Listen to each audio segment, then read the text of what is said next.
ኢየሱስን ያደበዘዙ ማንኛውም አይነት ስርዓቶችና ትምህርቶች የተገረሰሱ ይሆኑ። አሜን። የሰው ስርዓት፣ ሰው ሰራሽ የሆነ ሰው ተኮር የሆነ ትምህርት ይሁን፣ ልምምድ ይሁን፣ ዝማሬ ይሁን፣ ማንኛውም ነገር በጌታ በኢየሱስ ክርስቶስ ስም ከቤተ ክርስቲያን መድረክ ላይ እንዲጠረግ እንጸልያለን። አሜን። ኢየሱስን የማያጎላ ኢየሱስን የማያደምቅ ማንኛውም አይነት ነገር በጌታ በኢየሱስ ክርስቶስ ስም ከህይወታችን ላይ የተጠረገ ይሁን። ከመድረኮቻችን ላይ ይነሳ። እንደገና በሰዓት እንድትቀሰቅሰን፣ እንደገና በፍቅርህ እንድታጋግለን፣ እንደገና ጉብኝትን እንድታደርግልን በኢየሱስ ክርስቶስ ስም እንጸልያለን። አሜን። የሚገባንን አደረግን። አሜን። እኛ የማንጠቅም ባሪያዎች ነን በሉ ተብሎ ስለተጻፈ የዘላለም አምላክ እግዚአብሔር ሆይ ስለ ሁሉ እናመሰግንሃለን። አሜን። አንተ ብቻ ደምቀህ እንድትታይ እኛነታችን ሁሉ ለአንተ ሰጠን። አሜን። ከዚህ በኋላ ያለውን ጊዜ በመንፈስ አማካኝነት ተቆጣጠረው። አሜን። አንተ ድንቅ ነህ። ለሃዶ ሳሊሃ ባዳ ጋሳ ኩራ ባዳ ማሳንታ በዚህ ላሉ ሁሉ እግዚአብሔር ሆይ የመነካት ማለዳ እንዲሆን፣ ለአንዳንዶቻችን የመነካት ምሽት እንዲሆን፣ የመዳሰስ ምሽት እንዲሆን፣ በመንፈስ በኃይል በቃል እግዚአብሔር ሆይ እንድትነካ መንቃት እንዲሆንልን አባባ እንጸልያለን። ክብር ሁሉ ለአንተ ይሆን። በኢየሱስ ክርስቶስ ስም ጸለይን። አሜን። ሃሌሉያ። ክብር ለኢየሱስ ይሆን። አያ ጌታችን የተባረከ ይሆን።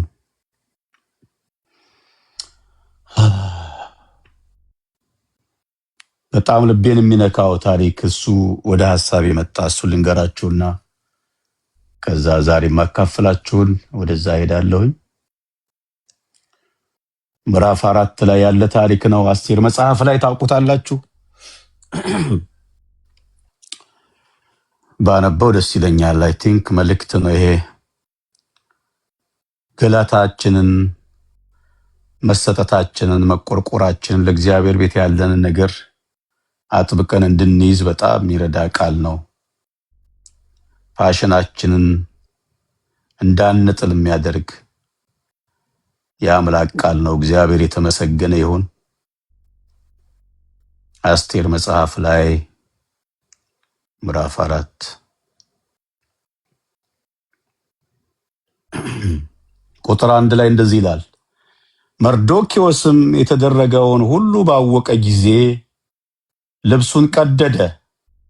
ከዚያም ማቅ ለብሶ በራሱ ላይ አመድ ነስንሶ ድምፁን ከፍ በማድረግ አምርሮ እየጮኸ ወደ ከተማይቱ መካከል ወጣ ይልና ከዛ ዝቅ ብሎ ቁጥር 4 ላይ የአስቴር ደንገጥሮቿና ጃንደረቦቿ መጥተው ስለ መርዶክዮስ በነገሯት ጊዜ ንግስቲቱ እጅግ አዘነች። እርሷም በማቁ ፈንታ የሚለብሰውን ልብስ ላከችለት። ተመልከቱ። እርሱ ግን አልተቀበላቸውም የሚል ቃል አለ። ክብር ለኢየሱስ ይሁን። ያስለቀሰው እጦት አይደለም። ማቅ ያስለበሰው እጦት አይደለም።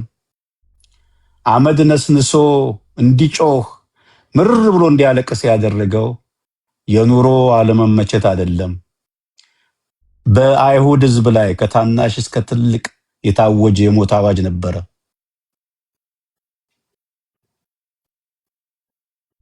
ጮኸ፣ አለቀሰ፣ ማቅ ለብሶ አመድ ነስንሶ። ንግስቲቱ ሰማች። ምናልባትም የወጣውን አዋጅ መቀልበስ የሚያስችል ሁኔታ ላይ ያለች። እግዚአብሔር አምላክ በዚሁ ባጎቷ ምክንያት ተንከባክቦ ከሞት አትርፎ አስውቦ ሸልሞ ሸላልሞ ሞገስ ሰጥቶ ንግስት እንድትሆን እግዚአብሔር አምላክ ያበቃት እቺ ሴት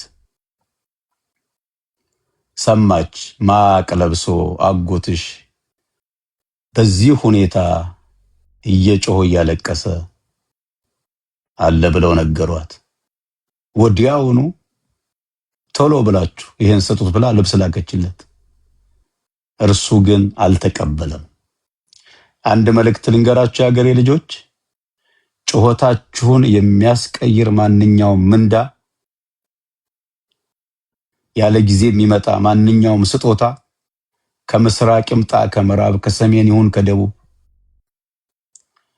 ጸሎታችሁን የሚያስቀይር በቃ ቁመው። እስከ መቼ ነው የምትጮኸው? እስከ መቼ ነው የምትጮኸው? እስከ መቼ ነው የምታለቅሰው በዚህ ጉዳይ? እስከ መቼ ነው የምትጋጋለው በዚህ ጉዳይ? ሁሉ ተመሳሳይ በሆነበት ሰዓት ላይ መቼ ነው ይሄን አቁመው የሚል ማንኛውም አይነት ስጦታ ወደ ህይወታችሁ የሚመጣ ከትልቅ ይሁን ከትንሽ ዛሬ ባርካችኋለሁ እርሱ ግን አልተቀበለም እንደሚል የዚህን ባሪያ አቅም እግዚአብሔር አምላክ ለእያንዳንዳችን እንዲሰጠን ነው ማለት የምንችልበት፣ አልነሳም ከመሰዋዬ ላይ የምንልበት፣ አልነሳም ከጸሎቴ ላይ፣ አልነሳም ከለቅሶዬ ላይ፣ አልነሳም ከምልጃዬ ላይ፣ አቋም አልቀይርም የምንልበትን እግዚአብሔር አምላክ የተባረከ ይሁን። ስለሚጠፉት ግድ ይለኛል ጮሃለሁ እንድንል፣ ስለታወጀው የሞት አዋጅ ጮሃለሁ፣ አምላክ እንዲንቀሳቀስ የኪዳን አምላክ እንዲመጣ ጣልቃ እንዲገባ ታስታውሳላችሁ። እንደውም መልእክት ይዘው ለመጡ ሰዎች እርሱ ግን አልተቀበለም ካለ በኋላ መልእክት የላከባትን ታስታውሳላችሁ። በጣም ልቤን የሚነካው ቃል አለ። ምናልባት ለዚህ ጊዜ ቢሆንስ አንቺን እዚህ ቦታ ላይ እግዚአብሔር አምላክ እንድትደርሺ ያደረገሽ ያስቀመጠሽ ይሄንን ቀን አስቦስ ቢሆን ምህረት ያገነነልሽ፣ በጎነት ያበዛልሽ፣ ሞገስ የተሰጠሽ፣ የወርቅ ዘንግ የተዘረጋልሽ፣ ምናልባት ይህንን ቀን እግዚአብሔር አምላክ አውቆ በአንቺ ምክንያት ደህንነት ለሕዝበ እስራኤል ለአይሁድ እንዲሆን ይሆን? የሞት አዋጅ እንዲቀለበስ ይሆን? ማን ያውቃል አላት። ሆኖም ግን ነገር ግን አንቺ ቸል ብትይ መዳን ለአይሁድ ከሌላ ስፍራ ይሆናል። ኢየሱስ ክርስቶስ ጌታ ነው። አይጠፋም። ይሄ ሕዝብ ኪዳን ያለው ሕዝብ ነው አላት። አሜን። አይጠፋም። ይሄ ሕዝብ ቸል ብትይ ባታስተዊ መዳን ለዚህ ሕዝብ በሌላ መንገድ እግዚአብሔር ያደርጋል። የአገሬ ልጆች እኛ ልንሰራ የሚገባንን ነገር እኛው እንድንፈጽመው እግዚአብሔር አምላክ ይርዳን። ምን ማለት ነው? አቋም ሳይቀይር ይሄ ሰውዬ ቶሎ በሉና ቀይሩለት ይሄን ልብስ አለች። ኖ ኖ ኖ ኖ የልብስ ጉዳይ አይደለም። አልተቀበላቸውም ይላል። ኢየሱስ ክርስቶስ ጌታ ነው። የሚያስለቅሰኝ የታወጀ የሞት አዋጅ እንጂ የኑሮ ጉዳይ አይደለም አለ። ዞር አድርጎ ይህን ስጦታል። አመድ ያለበሰኝ ማቅ ለብሼ አመድ ነስንሼ እንድጮህ የሚያደርገኝ ፓሽን በኪዳን ሕዝብ ላይ የታወጀ የሞት አዋጅ እንጂ የኑሮ ጉዳይ አይደለም። ወግዱልኝ አለ እግዚአብሔር። ይህንን አቅም ይጨምርልን የአገሬ ልጆች። እምቢ ምንልበት ከጸሎት ተነሳ አንቃይችን ያዝና በቃ ስለዚህ ነገር ላይለወጥ ምንድነው አሁንም የሚሉ ሰዎች አጋጥሟቸው ያውቁ? በቃ ጸጥበል ተው ይሄንን የሚሉ እግዚአብሔር አምላክ ዛሬ ምሽት አቅምን ይጨምርልን። በተለያየ ምክንያት ይሄ ፓሽናችን ደብዝዞ ቢሆን ጠፍቶብን ቢሆን ችላ ብለን ቢሆን እግዚአብሔር አምላክ ዛሬ በቃሉ አማካኝነት ይቆስቁሰን፣ ያጋግለን፣ እንደገና ይለኩሰን እንደገና። የእውነት ቅድም ዴቭ ሲናገር ወደኋላ በጣም ሄጃይ ነበረ። በሌሊት ጎሽ የሚል የሌለ ያኔ ቲክቶክ የለ፣ ወጣችሁ ላይክ የሚያደርጋችሁ የለ፣ የሆነ ነገር የሚደጉማችሁ የለ። ነዳጃችን ሞልተን አንድ መኪና ነበረው የዴቭ እግዚአብሔር ይባርከው። እኔም እጄን የፈታሁት በሱ መኪና ነው። እንወጣለን፣ መሰክራለን፣ ያለችንን ከኪሳችን አወጥተን እንሰጣለን። እንደው ስለኛ ላወራ ሳይሆን እግዚአብሔር አሁንም ያገሬ ልጆች ያንን ፓሽን በእጥፍ ይጨምርልን ለኛ። እኔ አንዳንዴ ራሴንም ስለምታዘብ ነው ለአገልግሎት ወዲያ ወዲህ ስል አንዳንዴ ፍላይት ላይ አጠገብ የተቀመጡት ሰዎች በቃ ካለፈ በኋላ ለምን አልመሰከርኩም ሁሉ ይመጣብኛል። ለምን አላወራውም ስለ ጌታ? ስለ ኳስ አውርተን ሊሆን ይችላል፣ ስለ ኢኮኖሚ አውርተን ሊሆን ይችላል፣ ስለ ትራምፕ ሰዎች አወሩላቸው። አንዳንዶች የሚደግፉ የሚቃወሙ በዓለማችን ላይ ስለሚሆኑ ነገሮች ያወሩላቸዋል አንስተው። ግን ዋነኛ እኮ ለሰው ልጆች መድኃኒት አድርጎ እግዚአብሔር የሰጠው የናዝሬቱ ኢየሱስ የምስራች ወንጌል የሚለው ጉድ ኒውስ አይደለ? የምስራች ልናፍርበት ልንሸማቀቅበት የማይገባ እኛን ከዛ ማጥና ውጥንቅጥ ውስጥ ያወጣ ሰው ያደረገን ጠረናችን የቀየረ መዓዛችን የቀየረ ለራሳችን መኖር እንኳን አይገባኝም ብለን ከዛሬ ነገ አንድ ቦታ ላይ ድፍት ብለን እንቀራለን ብለን የምናስብ ሰዎችን ሕይወት ሰጥቶ እድሜ ሰጥቶ ጤና ሰጥቶ ከኛ አልፈን ለሌሎች በረከት እንድንሆን ያደረገን ወንጌል ይባላል። ክብር ለኢየሱስ ይሁን። አሜን። ዛሬም ላይ በምንም የማንለውጠው ይሄ በለጋነት በልጅነት የገባብን እውነት ነው። ብዙ ነገር በህይወታችን ላይ አልፈዋል። ገንዘብ አልፈዋል። ዝና ምን በሉት የማይመጣ ምን ነገር አለ? ምን ነገር አለ የማይመጣ? አንዳንዴ ብዙ የእግዚአብሔር የሰጣችሁን ሞገስ፣ እግዚአብሔር የሰጣችሁን መወደድ፣ እግዚአብሔር የሰጣችሁን ዝና ለኪሳችሁ እንድትጠቀሙበት ያደርጋችኋል። ዙሪያችሁ እሱን ይመክራችኋል። ቀልጠፍ በልና በጊዜ ዝና ያልፋል፣ ጊዜ ያልፋል፣ መወደድ ያልፋል። ቀልጠፍ በል፣ እንደዚህ አድርግ፣ ቤት ስራ፣ እንትን አድርግ፣ ይሄን አድርግ ይቀርብላችኋል ብዙ። እግዚአብሔር ገና ጅማሬ ላይ ቅራቅንቦ ስላደረገብን እግዚአብሔር ይባረክ። በምንም የማይለወጥ የናዝሬቱ ኢየሱስ ለሰው ልጆች ሕይወት የሆነ ደግሞ ምንም ሳያጎልብን ከክብር ወደ ክብር ከኃይል ወደ ኃይል እግዚአብሔር የተባረከ ይሁን። አሜን። ዛሬ ይህንን ፓሽን ላጋራችሁ የአገሬ ልጆች፣ ይህንን ግለት ይህንን ቁጭት ላካፈላችሁ። እርሱ ግን አልተቀበለም። ዋው! ምን አይነት የጌታ ባሪያ ነው! ተንከባክቦ ያሳደጋት ኦርፋን የነበረችው አስቴር ንግስት ናት። አሁን እናት አባት የሌላት በስደት ያለች አስቴር እሷ ቤተ መንግስት ናት። እሱ ደጅ ላይ እንደተጣለ ህዝቤ ይላል ደረቱን እየደቃ። የሞት አዋጅ ታውጇል ህዝቤ ይላል። እግዚአብሔር ያንን መንፈስ ይክተትብን። ኢየሱስ ክርስቶስ ጌታ ነው። ሃሌሉያ። ይህንን ቃል ዛሬ ላካፍላችሁ ውስጤ የመጣው ቃል ዳግመኛ መጣ በሚል ነው። ኢየሱስ ክርስቶስ ጌታ ነው። የዮሐንስ ወንጌል ምዕራፍ 4 ላይ ቁጥር 46 እንደዚህ ይላል። የምትጽፉ ሰዎች ከስር ጥቅሶችን እየጻፉ እያየሁ የነበር ጌታ ያባርካችሁ። እንደሱ የምታደርጉ ሰዎች በነገራችሁ ላይ እዚህ ያላችሁ ራሱ እንደዚህ አይነት ቁም ነገሮችን ማካፈል፣ ሼር ማድረግ፣ ኮፒ ሊንክ የምትሉት ሪፖስት ምናምን የምትሉትን ነገር በእውነት ደጋግማችሁ ብታደርጉ እግዚአብሔር የብዙዎችን ሕይወት እንደሚነካ አምናለሁ።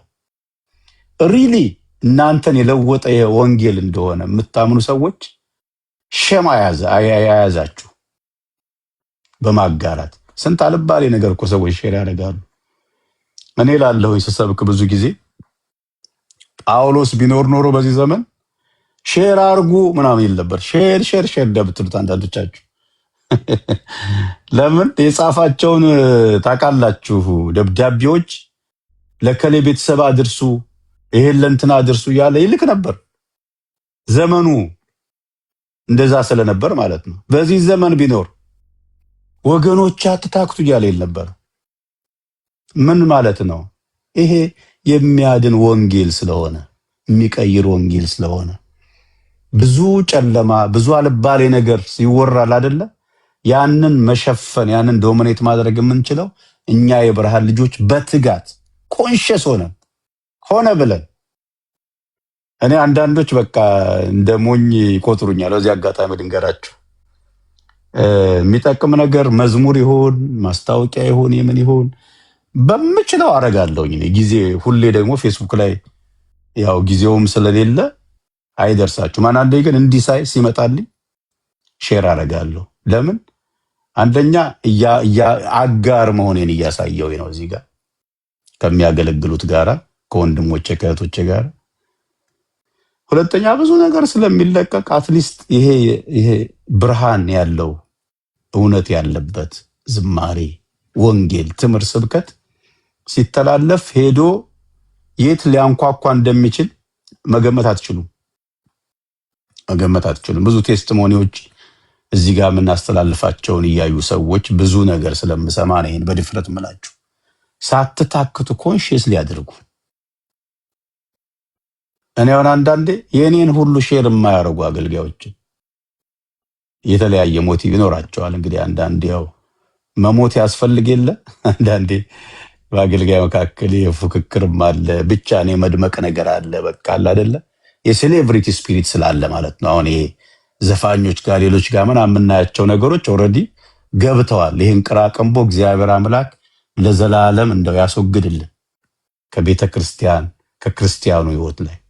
በአገልጋይ መካከል ያለ ፉክክር ያለ ውድድር ብቻ እንደምቆ የመታየት በጣም ብዙ ስለማስተውል ስለማይ ነው። እና ይሄን ኮንሺየስሊ ነው ያደርጋለሁ። አትሊስት እኔ መታበይ አይሆንም። ይሄን ስናገር የማረገው ስለሆነ የምታዩት ስለሆነ ብዙዎቻችሁና ይሄን መንፈስ ከኔ ተጋሩ። ጌታ ይባርካችሁ። እናንተ በጣም ብሩካን ናችሁ። ኢየሱስ ጌታ ነው። እና ይሄን ቃል እንከፋፈላለን። ዳግመኛ መጣ በሚል ቃል ነው። እንደዚህ ይላል ዮሐንስ ወንጌል ምዕራፍ 4 ቁጥር 46 ኢየሱስም ውሃውን የወይን ጠጅ ወዳደረገባት ወደ ገሊላ ቃና ዳግመኛ መጣ። ይሄ ነው ርዕሱ። ኢየሱስ ክርስቶስ ጌታ ነው ለዘላለም። በቅፍርናሆምም ልጁ የታመመበት ከንጉሥ ቤት አንድ ሹም ነበረ እያለ ይቀጥላል። ግን ይህን ሀሳብ ወስጄ የተወሰኑ ፖይንቶች እናገራለሁ። ውሃውን ወደ ወይን ጠጅ ወደ ቀየረባት ወደ ቃና ዘገሊላ ዳግመኛ መጣ። ሃሌሉያ! የሀገሬ ልጆች እንዲህ ልበላችሁ፣ ኢየሱስ ክርስቶስ የምታውቁት ህይወታችሁን የነካ ህይወታችሁን የለወጠ አስፈላጊ በሆነበት በማንኛውም ጉዳያችሁ ዳግመኛ መጥቶላችኋል። አሜን። ሃሌሉያ! ክብር ለኢየሱስ ይሁን። አሜን። ባዕድ አይደለም፣ አዲስ አይደለም፣ የማታውቁት አይደለም።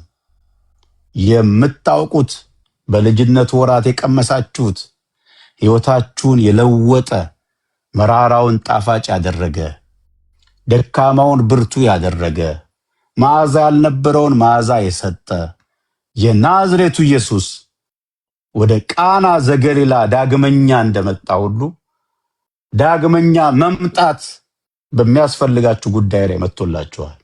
ክብር ለኢየሱስ ይሁን። አሜን። ወዴት? ወደ ቃና ዘገሊላ።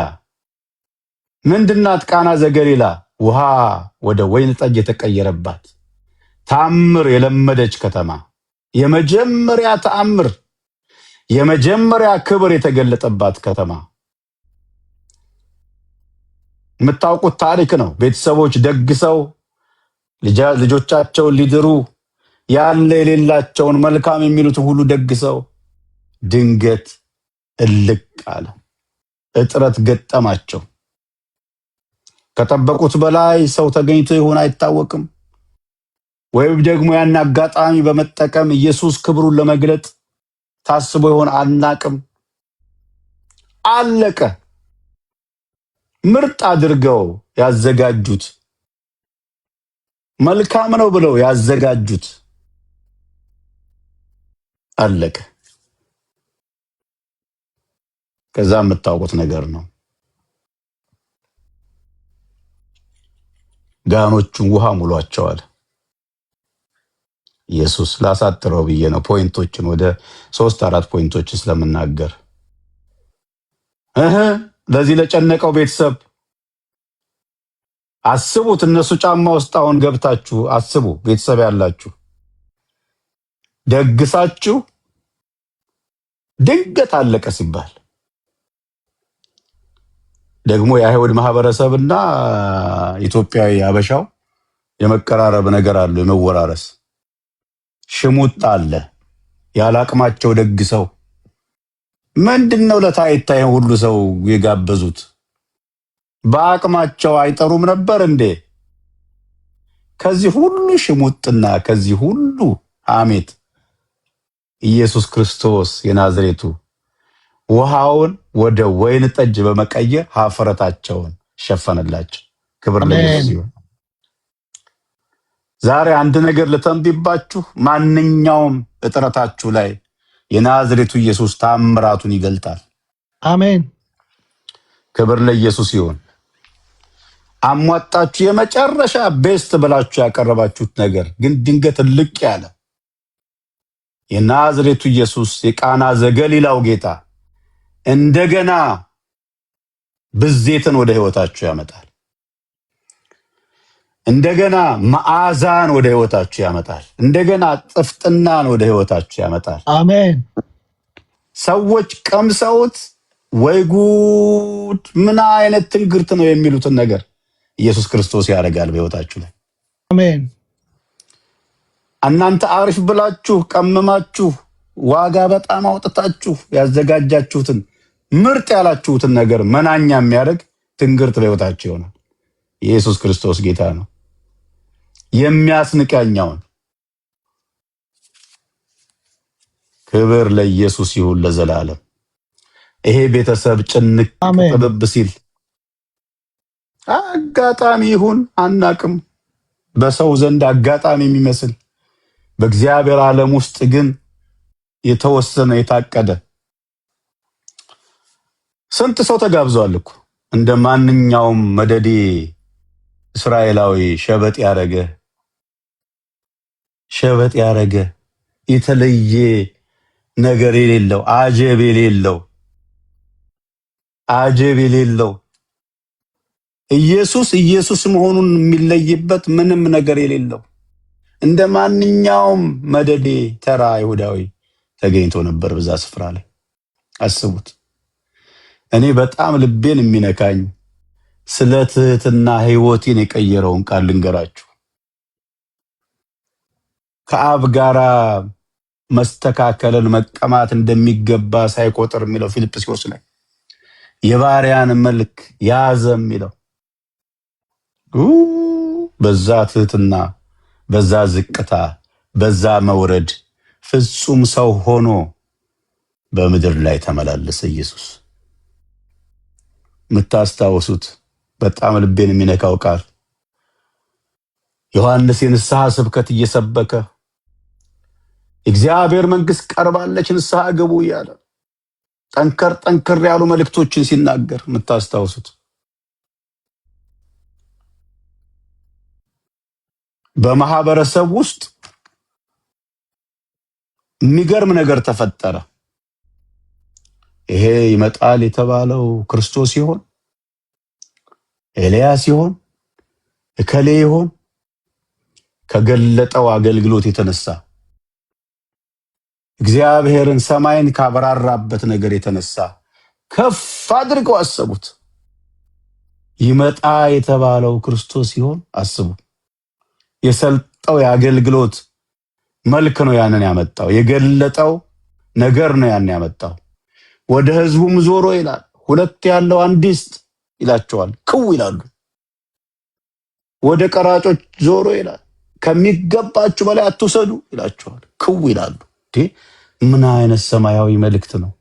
ክርስቶስ ይሆን የሚያስብል ማለት ነው። ላይፍ ስታይላቸውን የነገራቸው እንደ ዘመኑ ነቢይ የማይገጣጠም አይደለም መልእክቱ። ህይወት ሌላ፣ የሚመጣው ሌላ። አንድ ጸሎት ቦታ ላይ አዳር ላይ ሁሉም ጋቢ ለብሶ ይጸልያል። ድሮ ነው የሰማሁት ነው። ይጸልያል፣ ይተጋል እና እጁን ጭኖ እህቴ የሰራዊት ጌታ እግዚአብሔር ማህፀንሽን ከፍቼዋለሁ ይልሻል። ልጅ ትወልጃለሽ። ለካ ወንድም ነው። ጋቢውን ገለጥ አድርጎ አረ ወንድ ነኝ። እንደዚህ አይነት መልእክት አለ። ዮሐንስ እንክቹን ነገራቸው። ለቀራጮቹ ከሚገባችሁ በላይ አትውሰዱ፣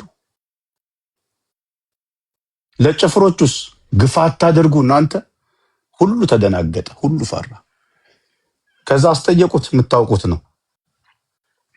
ማን ነው ሲባል ይመጣል የተባለው ክርስቶስ ሲሆን እንዴት ከፍ አድርገው እንደሳሉት አስቡ። ከዛ ተመልከቱ፣ በጣም ልቤን የሚነካው የሚመጣው ከኔ በላይ ይልቃል፣ መንሹ በእጁ ነው፣ ገለባውን ይለያል። ሃሌሉያ። እኔ በውሃ ጠምቃችኋለሁ፣ ለንስሐ በውሃ ጠምቃችኋለሁ፣ እሱ በሰዓት ያጠምቃችኋል።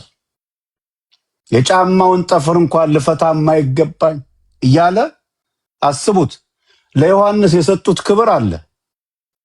ከክርስቶስ ይመጣል ከተባለው አስተካክለው ማለት ነው። እሱ ያንን ደግሞ አስቡ፣ ክርስቶስን የገለጠበት ያብራራበት መንገድ። መንሹ በእጁ ነው፣ ገለባውን ይለያል፣ ከኔ ይልቅ የላቀ ነው፣ የጫማውን ጠፍር ልፈታ የማይገባኝ ከፍ አደረገው። ይባሰ ማለት ነው። ከዛስ እንደዚህ እያወራላችሁ አሁን ለምሳሌ የሆነ በመልአክ ታጅቦ የሚመጣ ነገር አይመስልም? እንዲህ የሚል ቃል አለ፣ እሱ በመካከላችሁ ቆሟል። ታምናላችሁ? አለቀስኩ። ይሄን ቃል ያብራራል ጊዜ መንፈስ ቅዱስ ማለት ኢየሱስ እዛ ከነበረው መደድ ህዝብ የሚለይበት አንድም ነገር አልነበረም። አሁን ያለኩ አንዳንድ እኔ አገልጋይ ለማለት የሚቀፉኝ አሉ። ባይዘይ በብዙ አጀብ የሚሄዱ የሆነ ቦታ ሲገቡ ያስታውቃሉ። በቃ ይሄ ዓለምን ምንሸት እንደ ይቅርታ አድርጉልኝ የሴሌብሪቲ መንፈስ። እኔ አንድ ቦታ ለአገልግሎት ቢሾፕ ዳዊት ጋራ በቃ እንዳውም እሱ ነው ግድ የለም አብረን እንሂድ ፕሮግራሙን ያዝ ምናምን አለኝ። ስም ስለማልጠራ ችግር የለውም። ብቻ ሄድን። ትልቅ ጉባኤ የሚመራ ነው። አሁን በዚህ 10 ዓመት ውስጥ ምናምን እንግዲህ ከመጡት አንዱ ነው። ከዛ ወርደን ስንሄድ ምንም የሚያካክሉ አጃቢዎች አሉ እና በቃ ከፊት እንድንሄድ በቃ እንዲህ እንትን አድርገውን እኔ ቀፈፈኝ። እውነት ነው ብላችሁ በጣም ሃይማኖተኛ ምናምን አካባቢ ሰው ሆኜ አይደለም፣ ግን በቃ እኔ የአዲስ ኪዳን አገልጋይ የእምነታችን ጀማሪና ፈጻሚ ኢየሱስ እኮ ይሄን አይደለም ያሳየን። እና አስታውሳለሁ እሱ ምን ልላችሁ ነው፣ በተካበደ መንገድ አይደለም የመጣው ኢየሱስ። ቬሪ ሲምፕል። እዛ ከቆሙት በዮሐንስ ዙሪያ ላይ ዮርዳኖስ ውሃ ላይ ከተኮለኮሉት ሰዎች የሚለይበት ምንም ነገር አልነበረውም። በቃ እንደ መደዴ ሰው ያ ሁሉ አውርቶለት ዮሐንስ ማለት ነው። ማለት ምን ትጠብቃላችሁ እናንተ እንዲህ ሲባል? እሱን ዮሐንስን ኦልሬዲ እኮ ሰማይ ሰቅለውታል። ይሄማ በቃ ይመጣል የተባለው ክርስቶስ ይሆናል ከገለጠው ነገር የተነሳ ማለት ነው። እሱ ከኔ በኋላ የሚመጣው አስቡ፣ የጫማውን ጠፍር እንኳን ልፈታ አይገባኝም፣ እኔ በውሃ አጠመቅኳችሁ፣ እሱ በእሳት ያጠምቃቸዋል፣ መንሹ በእጁ ነው፣ ገለባውን ይለያል። ተመልከቱ። ይሄን ሲል አሁን ምን አይነት ትጠብቃላችሁ? ምን አይነት ኢየሱስ እንዴት ይሆን ብለው በቃ ሲንቆራጠጡ እርሱ በመካከላችሁ ቆሟል። የሚለይበት ነገር አልነበረውም። የትህትናውን ጥልቀት አያችሁ። ይሄ የሰማይና የምድር ጌታ ከአብ እኩል ክብር የሚገባው ኢየሱስ የሆኑ ቤተሰቦች ሰርግ ውስጥ ተገኘ።